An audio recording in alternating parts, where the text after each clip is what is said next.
No reino animal, há uma evolução biológica da espécie animal, mas também, paralelamente, há uma evolução do espírito, de forma que é uma partilha que vai chamar a atenção para isso, para essa evolução paralela que existe nos animais, a dele como animal biológica e a do espírito. Porque aí nós aprendemos a tratá-los corretamente.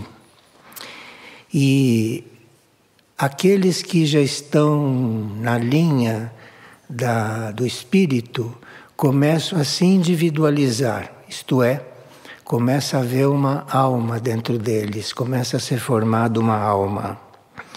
E existem estudos, que nós vamos citar alguns exemplos na partilha. Existem estudos nos quais houve reencarnação de animais, depois que a alma já está formada.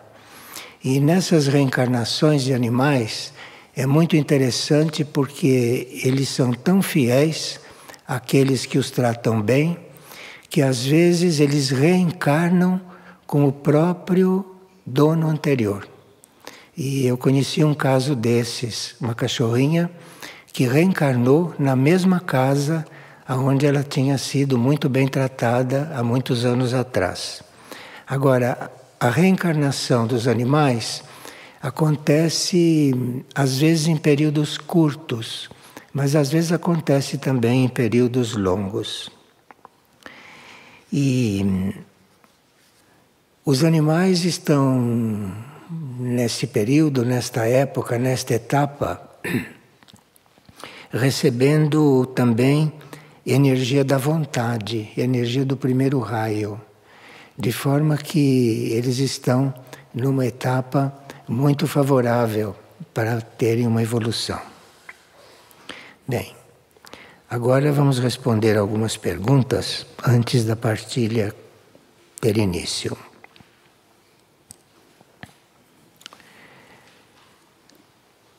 O que São José quer dizer com transparência dos sentidos? E o que ele quer dizer com silêncio dos sentidos? Os sentidos aos quais ele se refere são os sentidos materiais, esses 5 sentidos que nós temos. E à medida que eles vão se tornando mais puros, à medida que vão se purificando, à medida que vão se educando, educando quer dizer você falar só aquilo que você quer falar e não deixar que as palavras saiam, voem por aí e façam estragos. Então, você fala o que quer e o que não quer você não fala. Você também ouve só o que quer. Aquilo que é inútil, que é supérfluo, como a maioria das coisas que a humanidade fala, então isso você pode escutar com o sentido do ouvido, mas não ouvir, não assimilar, não colocar para dentro de si, para não contaminar, não poluir o seu equilíbrio interno. E assim com os olhos, também com a vista, você pode passar de relance uma coisa negativa, não precisa ficar olhando demoradamente uma coisa negativa. Você olha, tomou conhecimento, registrou e muda o olhar de direção. E assim por diante. O tato também, né? O tato é um sentido material que é muito influente. Você com o tato transmite certas coisas. Quando você está coligado com a área cardíaca e aquilo que você toca recebe uma energia positiva.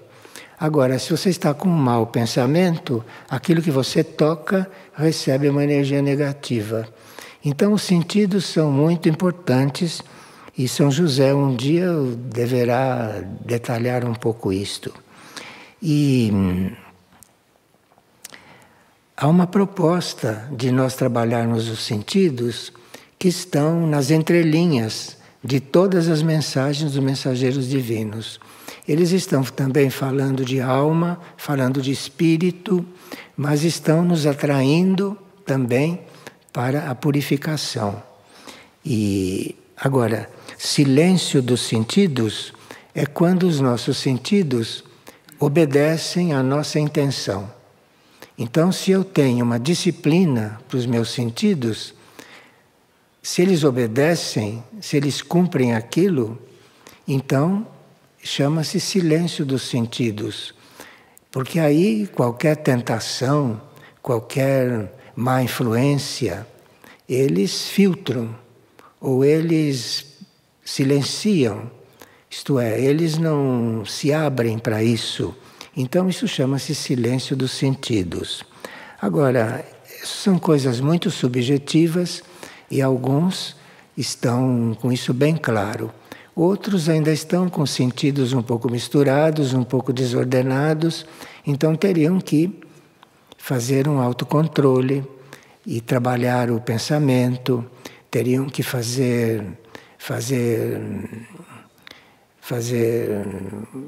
recordação do dia antes de adormecer. Isso tudo vai organizando os sentidos, isto tudo vai trazendo sentidos para um nível mais elevado.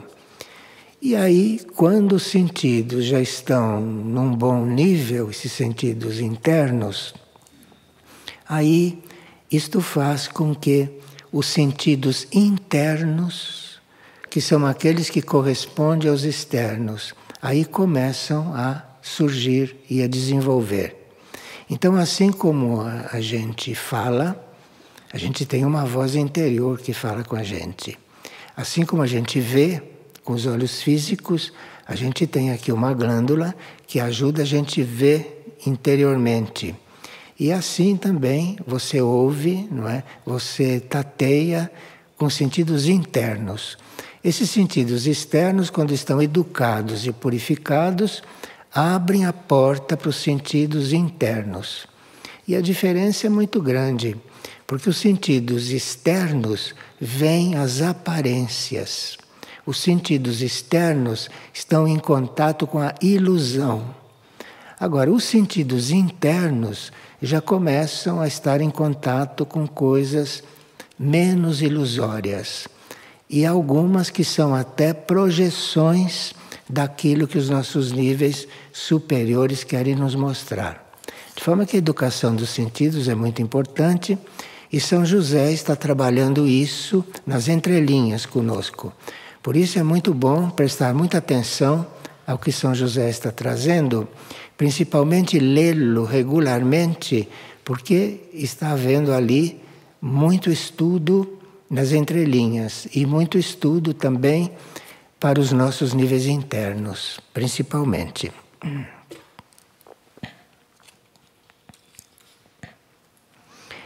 E uma pessoa está perguntando se nós podemos explicar um pouco o pensamento do dia de hoje. O pensamento do dia de hoje é o seguinte: a todo instante há uma escolha a fazer entre o que é evolutivo e o que é involutivo. Ele quer saber o que significa isto.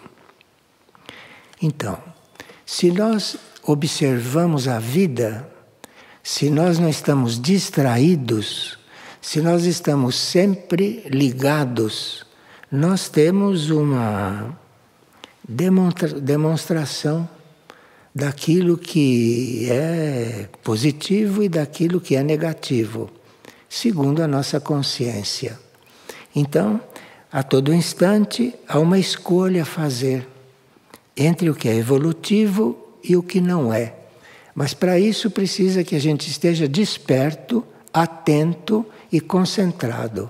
Concentrado não só para dentro, mas também vendo as coisas com os sentidos concentrados. Então aí você vai percebendo aquilo que é, aquilo que não é real para você. você vai percebendo aquilo que é para seguir, aquilo que não é para seguir, aquilo que deve olhar, aquilo que deve desviar os olhos. Você vai discernindo sobre tudo isso. E aí você vai, então... E tudo é oportunidade para fazer isso. O mundo em torno te dá esta oportunidade. E em vez de você ficar passivo e dispersivo olhando o mundo, você pode ter o mundo como um panorama onde você começa a escolher as coisas. E isso chama-se escolher entre o evolutivo e o involutivo. De uma forma bem simples, né? Se está falando isso. E o pensamento do dia de hoje, então, é bastante rico. Aliás, os pensamentos do dia são muito propícios para a gente fazer reflexões. Eu não sei se a maioria costuma acompanhar os pensamentos do dia, mas aquilo é uma boa escola. Se a gente, logo que desperta, lê o pensamento do dia, a gente pode entrar numa outra vibração. A gente pode ser colocado num outro nível. E aí, em vez de começar o dia disperso, ou começar o dia de qualquer jeito, ou começar o dia movido pelos sentidos, não é? Pode ter um alinhamento ali naquela hora. Mesmo que o pensamento não seja aquele que lhe toca mais, mas ele tem sempre uma energia de organização, ele tem sempre uma energia de alinhamento. Então nós contamos com o pensamento do dia para ajudar muitas pessoas. E existe também os pensamentos do dia que são publicados por um grupo de Padre Pio. Então temos os nossos pensamentos, que são bem ecléticos, universais, e depois tem um outro programa na internet com os pensamentos de Padre Pio. Eram pensamentos que ele expressava nas cartas ou nos outros escritos dele. E hoje nos enviaram o pensamento de Padre Pio que diz: viva em paz e o Espírito Divino agirá em você. Os pensamentos de Padre Pio já são um preparo, não para o caminho espiritual, bem declaradamente. Então ele disse que, no de hoje, que o Espírito Divino, Deus em nós, o Espírito Divino começa a agir em nós quando vivemos em paz. Muitas pessoas acham que viver em paz é difícil, mas se você começa por não fazer a guerra, você começa a conhecer a paz. Não fazer a guerra, não estar ambicionando, não é? Não estar querendo transformar o que não é da sua conta. Enfim, não fazer a guerra. Respeitar o ponto do outro. Respeitar certas situações que são necessárias acontecerem para ensinar tanta gente tanta coisa. Então, se você olha isso tudo com neutralidade, você vai conseguindo uma certa paz. E aí, se você consegue manter uma relativa paz permanentemente, esse Espírito Divino, que é um espírito seu também, e um espírito também geral, tudo isso é espírito divino, é uma coisa muito ampla.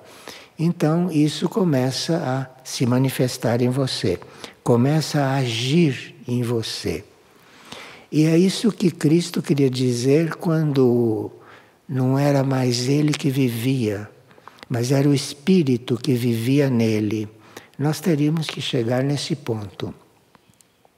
Isso seria um dos pontos mais importantes de toda a trajetória, não? Daquele que segue Cristo, daquele que procura imitar Cristo. Porque aí, no final, nas fases finais, se percebe que não somos mais nós que agimos, mas é que outra coisa que começa a agir em nós, que é o Espírito. Então, a gente passa a ser um canal do Espírito. Isto é a meta de todo o trabalho. Você ser um canal do Espírito. Porque aí você canaliza uma coisa que é realmente importante, que é realmente essencial e que realmente é um serviço. Então esses pensamentos são muito ricos e profundos. E seria bom que a gente se dedicasse a eles. Bom, veja,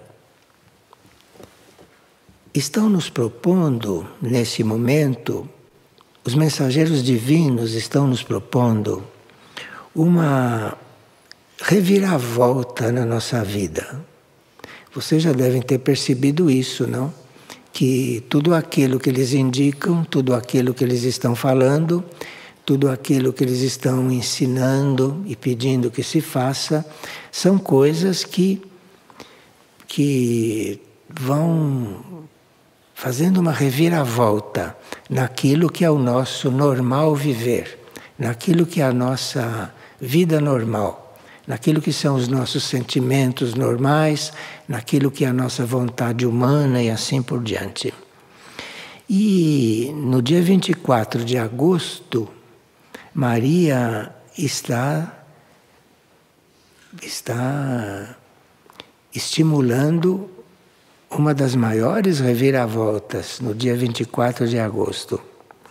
E ela disse que é não querer mais a própria vontade, mas amar a vontade divina. Veja como ela é sutil.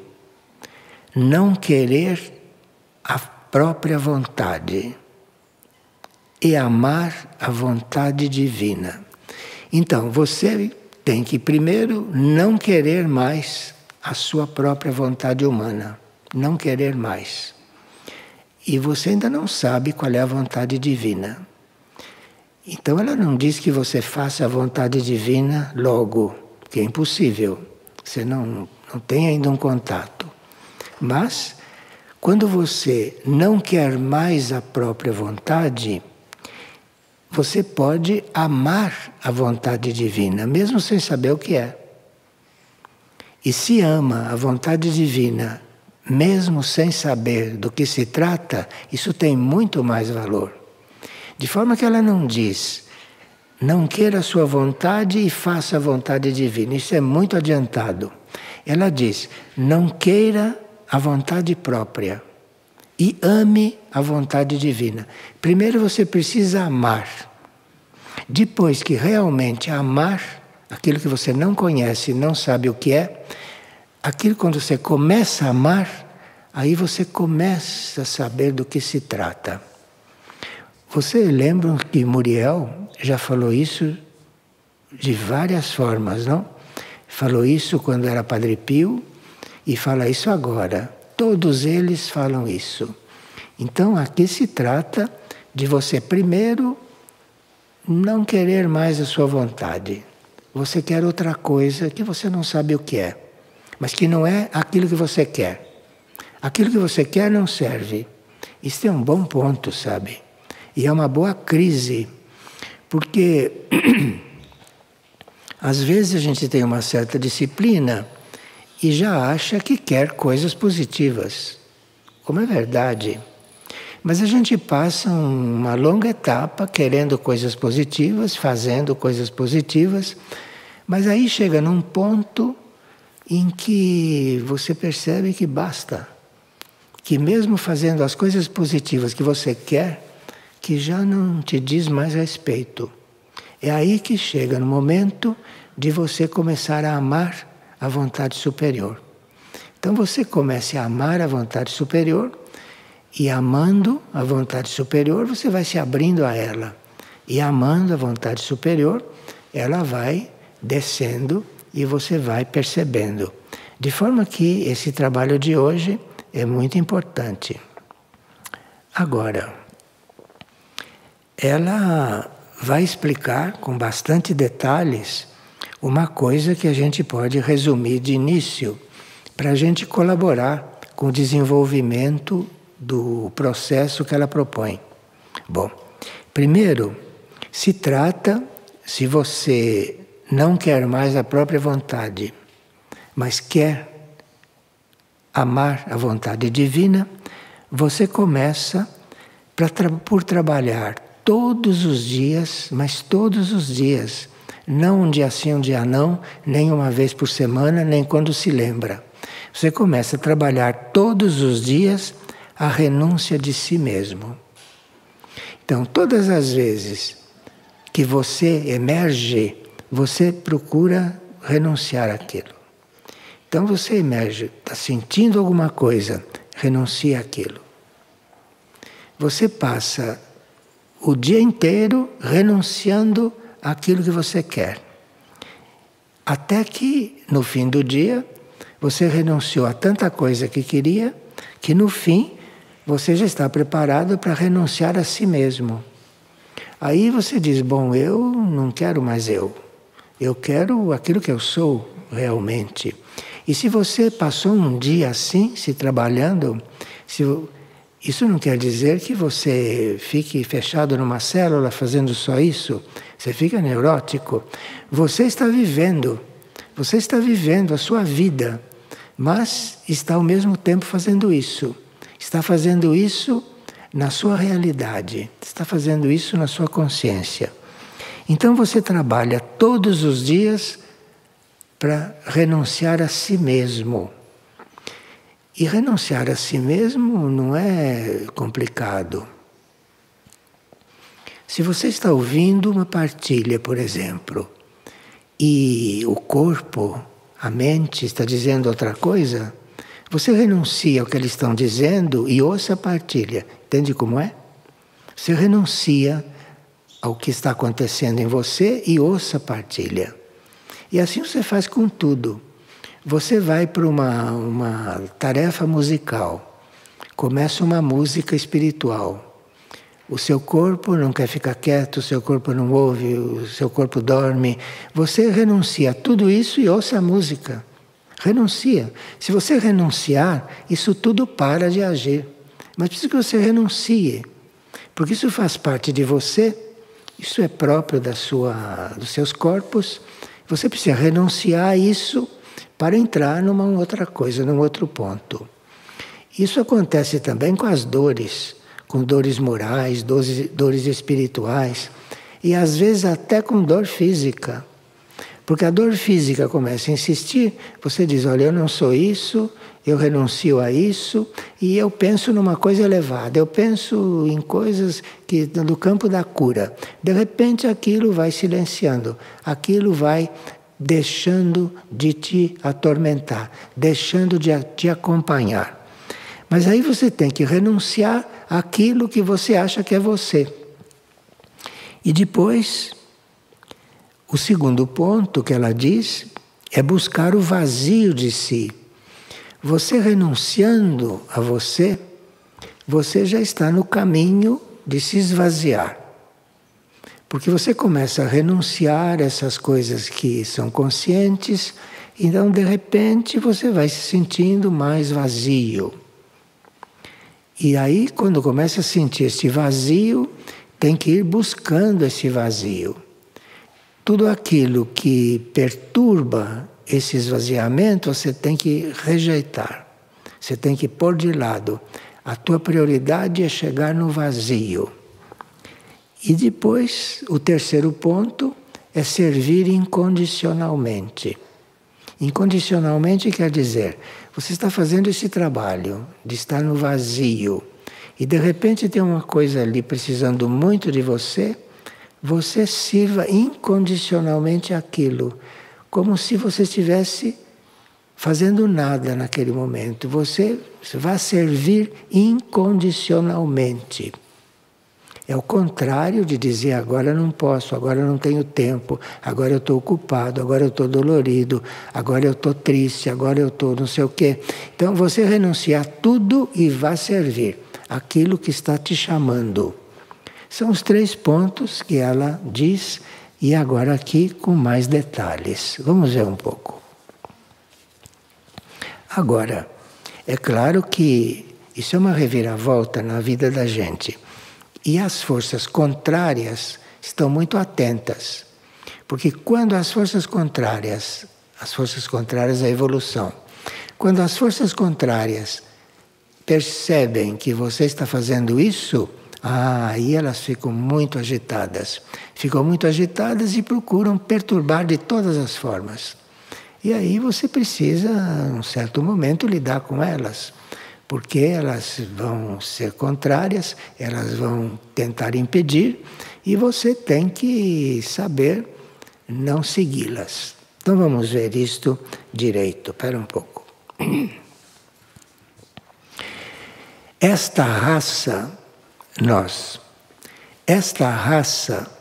que no princípio foi desenhada por Deus para obedecer e seguir um princípio único,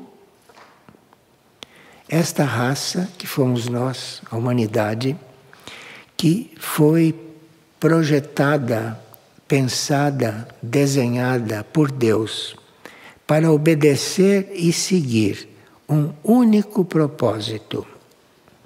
Mas, desde o início, as forças contrárias, na antiguidade, despertaram a tentação e o livre-arbítrio surgiu no homem. Então Maria está dando o histórico dessa situação, da própria vontade. Está dando o histórico disso. Como é que isto aconteceu? Esta raça, esta humanidade, não era para ter vontade própria. Não era esse o plano. O plano era uma raça que seguisse um único propósito. Esse era o plano. Mas aí, durante a criação contém de tudo, não? Durante a criação, forças contrárias, logo no início, despertaram na humanidade que estava sendo preparada para seguir um único princípio. As forças contrárias entraram e despertaram o livre-arbítrio. E isso aconteceu na raça logo no início. E aí o projeto para nós, aquilo que era o plano para a humanidade se desvirtuou. E hoje nós estamos vivendo uma coisa fora do plano. O que nós vivemos hoje não estava no plano, não era esse o plano. O plano era você estar numa situação, você está num ambiente, você está numa paz, você está num resguardo, você está num equilíbrio, vivendo aquilo que era o propósito para a humanidade. Mas aí as forças entraram, a humanidade cedeu, e a partir daí tudo foi desvirtuado. E a humanidade saiu totalmente do princípio para o qual ela tinha sido criada. E a nossa situação hoje é esta.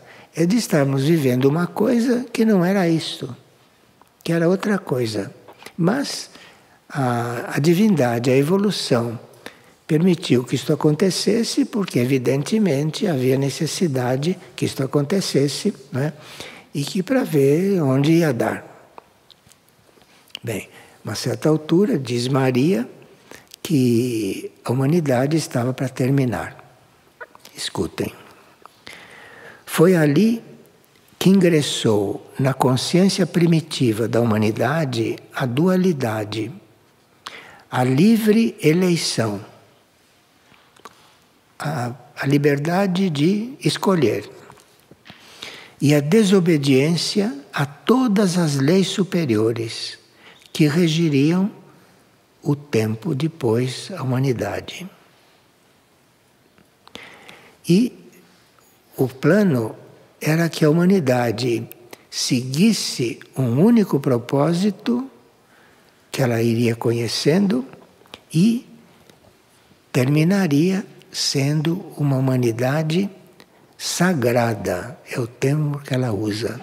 Sagrado quer dizer totalmente unido àquilo que é superior, mas superior em um grande grau, sagrado. Então, aquilo era o plano, mas com isso, com a escolha, com o livre-arbítrio, que a humanidade optou por isso, então aí aconteceu que surgiu a dualidade. E hoje a humanidade vive uma dualidade. Vocês viram que a pessoa perguntou no início como é que a gente faz, não é, diante do negativo e do positivo. Essa é a situação que nós estamos, depois daquela recusa a obedecer aquilo que era o propósito. E aqui ele diz, desde o momento em que a humanidade foi tentada e decidiu a resolver a sua própria vida, ingressou na essência do ser humano o que chamamos vontade própria. Porque a humanidade foi criada para representar a vontade divina e para fazer parte da vontade divina. Mas tanto os homens quanto as mulheres, numa história simbólica, que não é tão simbólica, que está na Bíblia, eles resolveram desobedecer. E aí ingressou na essência do ser humano o que chamamos vontade própria. Então, nós termos vontade própria não era o plano para nós. Então, agora, se você já está consciente disso, se você sabe disso, e se você considera que isso é uma possibilidade ou que isso é verdade, então Maria está trazendo isto agora, porque diz está na hora de agora você escolher. Né? Você vai seguir aquilo que é, que deve ser, aquilo que é para você ser, a vontade divina, ou você vai seguir a sua vontade. Ela diz que a nossa vontade própria carece de princípios espirituais. Aqui teria uma longa dissertação, não? Porque tudo aquilo que nós queremos, tudo aquilo que vem de nós mesmos como vontade, isso carece de princípios espirituais. Porque o nosso espírito está num plano muito profundo. E se nós seguirmos esta vontade superficial nossa, essa vontade dos corpos, essa vontade material, nós estamos carentes de princípios espirituais. Porque o espírito quer exatamente o contrário do que nós queremos. O espírito vê as coisas na sua totalidade. E nós vemos as coisas do nosso ângulo muito míope. De forma que não tem comparação aquilo que a gente vê, aquilo que a gente quer, e aquilo que o espírito vê e que o espírito quer. Essa vontade humana, carente de princípios espirituais, está impregnada de códigos de corruptividade, códigos de corrupção. A vontade humana é corrompida e ela está impregnada de códigos corruptos. E foi a ação que desviou do caminho a nova humanidade. E cada vez que se dá um impulso, se isto entra, torna a desviar. E agora nós estamos num momento muito decisivo, porque agora ou surge a nova humanidade ou não sei. De forma que é preciso definitivamente olhar isto de uma maneira mais profunda. Mais profunda quer dizer com a intenção de ser a coisa, não de só ficar sabendo e fazer como diz a própria vontade. Então essa vontade carente de princípios espirituais e impregnada de códigos de corrupção, foi a ação que desviou do caminho a nova humanidade. E, no princípio de tudo, a primeira raça é que sabia o sábio projeto de uma nova humanidade para a superfície. O que aconteceu antes nós não conhecemos. No nosso passado remoto não conhecemos. Nós começamos a saber quando estávamos aqui na superfície da Terra com um projeto e deturpamos o projeto. Daqui por diante sabemos o que foi acontecendo. Então, isso impediu que surgisse uma humanidade diferente.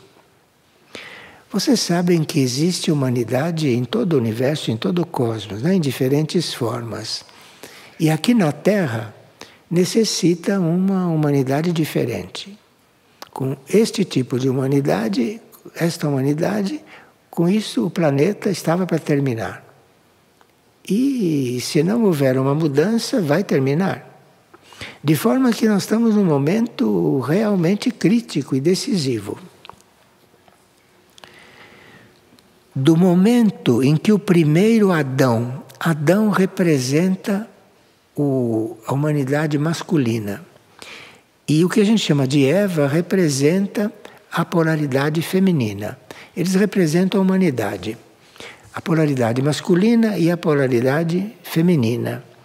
Que deveria, com o tempo, se transformar numa só e dar uma coisa que se chama androginia.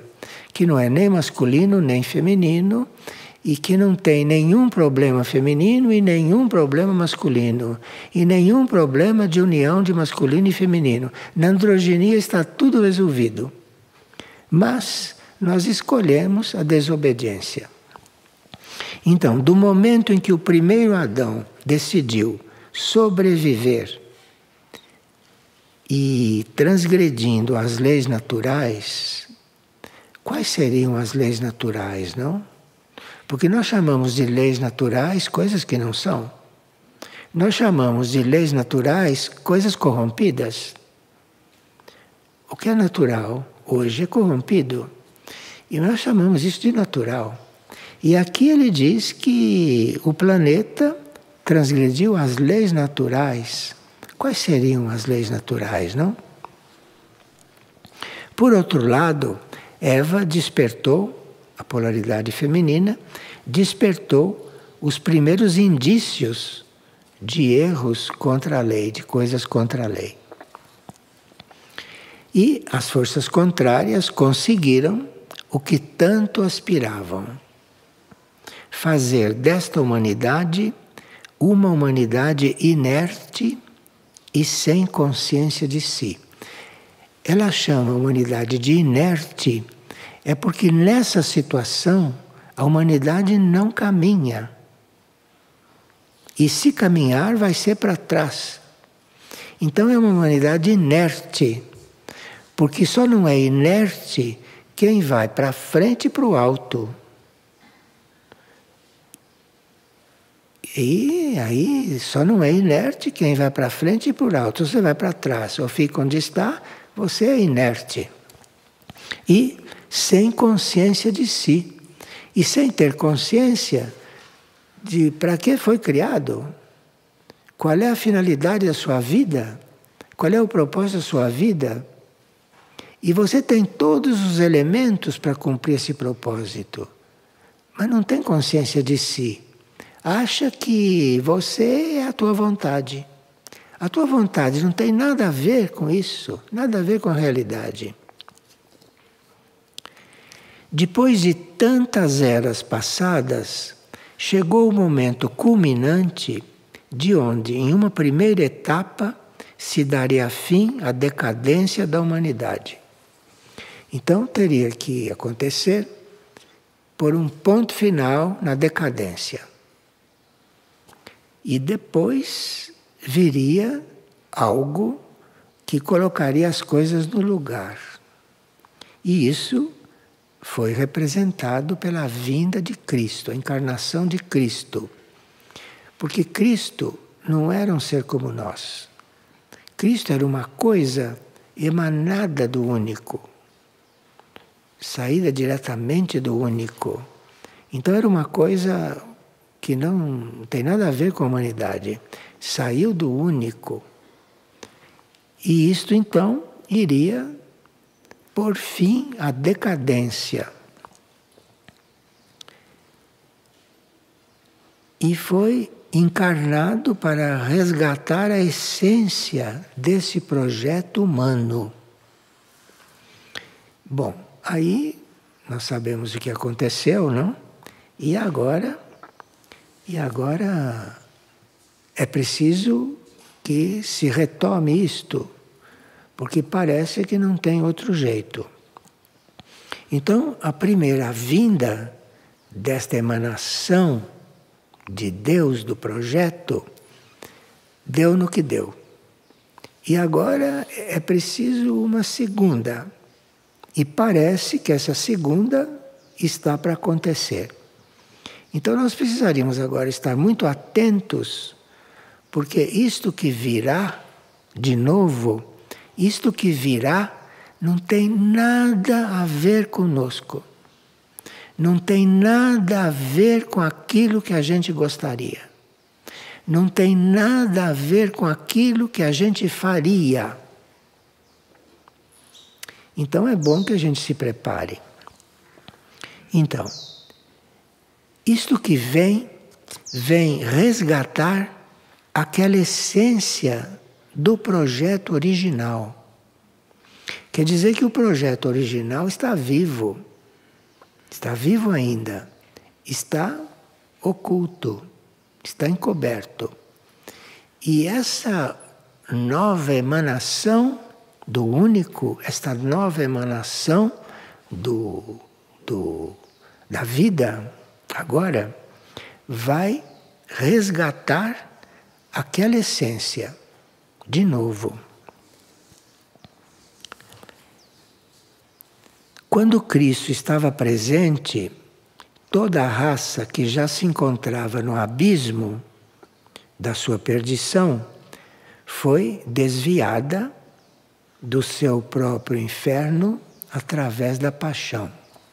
Quer dizer, ele veio para resgatar, viu que a humanidade não respondia, então ele, diante do plano, diante do projeto original, se ofertou. Em vez da humanidade desaparecer, eu me ofereço. E o todo, e o projeto, e o cosmos aceitou. Porque aquela humanidade perdida, aquela humanidade que ia acabar, é também filha do cosmos. E se essa emanação nova se propôs a assumir a morte, o cosmos aceitou. Então, a história recomeçou. Começou de novo. E esses 2000 anos, isso chegamos praticamente no mesmo ponto. E agora vem de novo essa emanação. Isso chega de novo.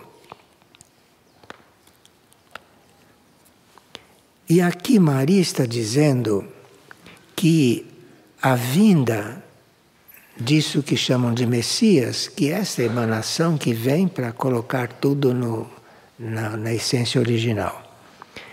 Maria diz que a vinda disso foi delicadamente preparada pelos pais criadores e pelos santos arcanjos. Ela está aqui colocando outros elementos para nós vivermos esta história. Então, aqui, cada vez que esta emanação vem, ela vem preparada, ela vem toda organizada por aquilo que Maria chama de pais criadores. Pais criadores são aquela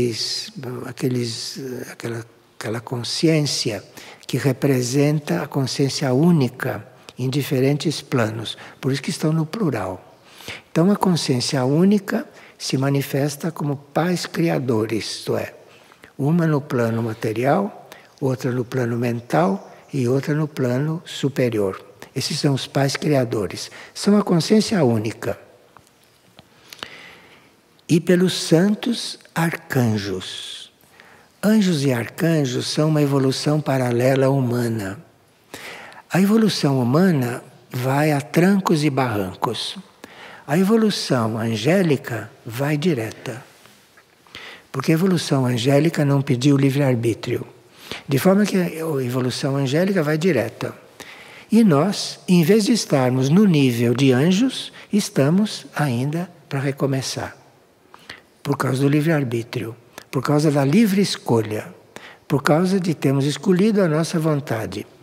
Como a hierarquia angélica, a evolução angélica, não escolheu seguir a própria vontade, como a evolução angélica escolheu seguir a vontade da criação, hoje são os anjos e os arcanjos, que estão nos ajudando, junto com os pais criadores, a retomarmos o ritmo verdadeiro, o ritmo, aquele que foi proposto no início.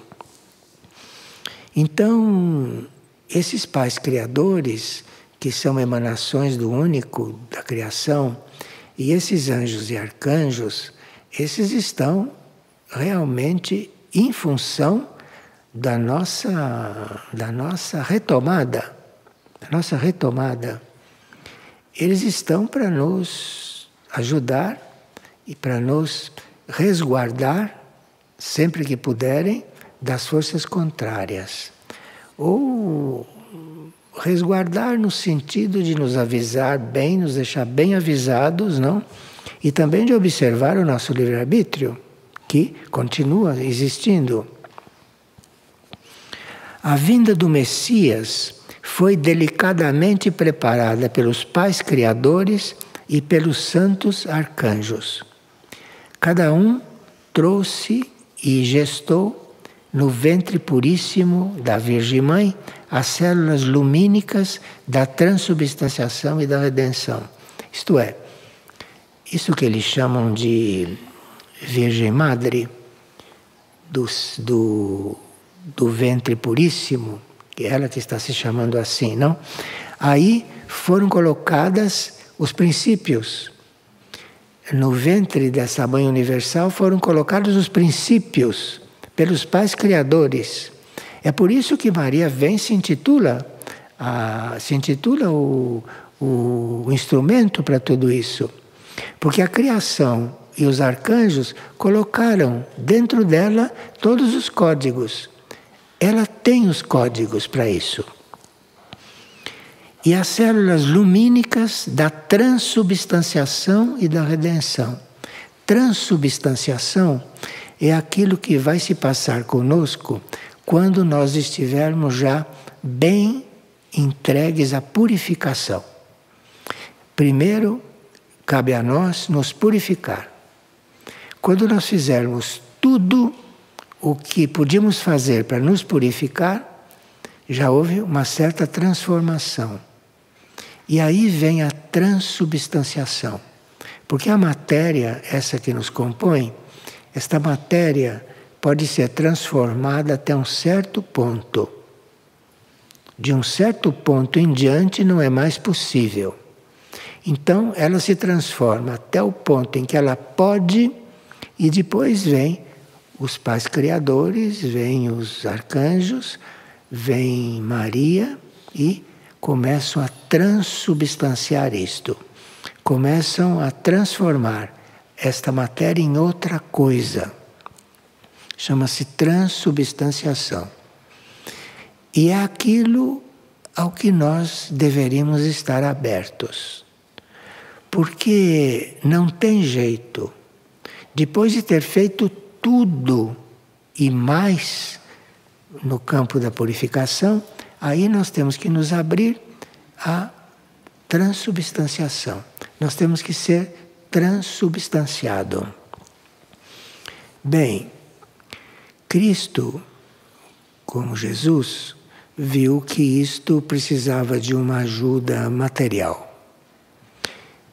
viu que precisava de uma ajuda material, viu que os apóstolos e que a humanidade não iam resolver o que tinham que resolver, então os reuniu e disse, é preciso, disse em outras palavras, ou pensou, aqui precisa algo que seja uma ajuda bem no plano da matéria. E aí estava a mesa posta com pão e vinho, aquilo tudo, e ele disse, bom, aqui, já que eu estou, eu vou estar completamente de forma que eles possam perceber e possam me receber e possa acontecer. E ele então se transubstanciou naquilo que estava ali, naqueles elementos. Ele se transubstanciou, porque transubstanciar é uma lei, não é nada demais isto. Isto é uma lei de outros planos, é uma lei de outros universos, que aqui se usa muito pouco. Mas é uma lei. Então isso aqui não tem outro jeito. Eu vou me transubstanciar naquilo que eles sentem, naquilo que eles comem, naquilo que eles alimentam, eu vou me transubstanciar nisso. E aí se transubstanciou naquilo que estava ali. Bem, e claro que ali houve uma mudança. Ali houve uma mudança evidente. E ele disse, então continue a fazer isto porque eu me disponho. Me disponho. Já sabia que ia ter que morrer na cruz e já tinha se programado para fazer o que estava previsto, e vocês agora continuem. E continuem através da transubstanciação. E deixou isso institucionalizado. É o que Maria está dizendo. E são leis superiores que posteriormente iriam permitir liberar a humanidade do mal. Ela está explicando o sentido disto que nós chamamos de comunhão de outra forma. Ela está dizendo que isto foi instituído para nos liberar do mal. Também, não é? Porque serve para muitas outras coisas, porque aquilo você está fazendo um exercício de alinhamento profundo com o alto. Então aqui é preciso que a gente esteja liberado do mal. E isto é um caminho de transubstanciação. Usando um material transubstanciado, você vai se transubstanciar também. Isso está no plano, isso está ofertado. Claro que essa transmissão está numa linha de uma série de transmissões, não? Uma série de transmissões de Maria e de São José. E depois, na mesma Maria, não? Ela está falando da prática desse processo. E que vocês têm participado dele todos os dias, mas parece que está sendo necessário um certo impulso. Está sendo necessário encontrar a essência da coisa. Porque a gente vê todo mundo na fila, comungando, mas parece que tem que reencontrar a essência disso. Isto tem a finalidade de nos libertar do mal, de nos livrar do mal. Mas precisa que a gente esteja ali colocado. Precisa que a gente esteja ali sabendo o que está fazendo. E ela está dando essa nova versão da coisa. Então precisa que a gente seja de toda forma despertado para que a coisa aconteça. E parece que isto, que é uma transubstanciação que se faz, parece que isso precisa também dos elementos materiais ainda. Então, assim como lá na ceia foi preciso, de novo, retomar os elementos materiais, ainda está sendo necessário isso hoje. Agora a gente tem que saber o que está fazendo. A gente tem que saber ao que está se prestando. E não fazer uma cerimônia, um ritual, pensando em outra coisa, ou em função de outra coisa. Aquilo está numa situação de emergência, tanto assim que somos convidados a fazer todos os dias. Aquilo está situação de emergência para nos liberar daquilo que não vai nos deixar subir, não vai nos deixar ascender. Bom, cada um na sua consciência faz a síntese disso. E se precisar aprofundar ou tomar outros ângulos, isso está no 24 de agosto, Maria, e depois a parte da comunhão propriamente dita está no dia 26 de agosto. No dia 26 de agosto está sendo apresentado como a criação de um campo de proteção para nós. Porque Maria está sempre nos lembrando das forças involutivas, que ela chama de meu adversário. Ela está sempre nos lembrando disso. Então, se ela dá a explicação da comunhão, ela dá também a forma de você criar a sua defesa. E isso está no dia 26 de agosto. A criação de um campo divino de proteção. Bem, nesse mês de agosto, vocês perceberam que nós recebemos muitas chaves especiais. E agosto está terminando. Depois vamos entrar em setembro, que traz outro tempo e que vai trazer outras energias mesmo. E seria bom que antes de terminar este ciclo mensal, não? Hoje nós estamos no dia 27, temos até o dia 31 para terminar esse ciclo mensal. Seria muito bom que a gente procurasse aprofundar 24 de agosto e 26 de agosto para terminarmos esse ciclo em paz. Terminarmos esse ciclo com aquela impressão de que seguimos aquilo que estava colocado. E aí entrarmos no mês de setembro, que será completamente diferente, já tendo fechado um ciclo dentro de nós, para termos condições de abrir outro. Outro ciclo que é bastante impessoal, que já está nos levando para um plano bem universal e cósmico, que é o que significa o contato com Niskalkati. De forma que, agora no encontro geral, em setembro, logo no início de setembro, vamos entrar num outro ciclo. E vamos ver se fazemos a síntese desse ciclo atual e se realmente cuidamos daquilo que é a nossa essência. Porque a nossa essência é sagrada, a nossa essência é a nossa realidade. E a nossa essência que realmente passa por esses ciclos. E nós, como seres conscientes, como seres externos, não? Ou como almas, deveríamos colaborar com isso. Colaborar para que a essência pudesse passar por esses ciclos. Porque a realidade é a essência. Não é nem esse que está falando e nem esse que estão ouvindo. Esses que estão falando e esses que estão ouvindo devem permitir que os ciclos se cumpram. Não atrapalhem, não criem obstáculos.